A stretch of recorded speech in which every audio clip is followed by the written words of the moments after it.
Welcome to கல்வி தேடல் PGTRB இங்கிலீஷில் யூனிட் 3ல் ஒசிமாண்டியஸ் பிபி ஷெல்லி எழுதுனது ஒரு ரொமான்டிக் போயட். இந்த போயம் ஃபர்ஸ்ட் பர்சன் ஸ்பீக்கராக கொண்டது.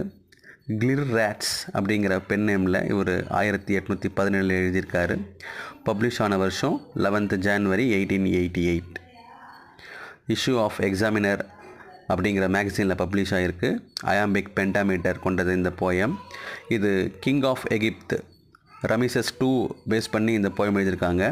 இது Petrarchan or Italian sonnet. Shelley use பண்ணது ஏபிஏபி ஏசிடிசி இடி இஎஃப்இஎஃப் அப்படிங்கிற ஃபார்மேட்டில் எழுதியிருக்காரு. இந்த போயமோட first line, I met a traveller from an antique land. Last line, the lone and level sand stretch far away. The famous lines, my name is Ozymandias, king of kings. Look on my works, he mighty and despair, and nothing beside remains.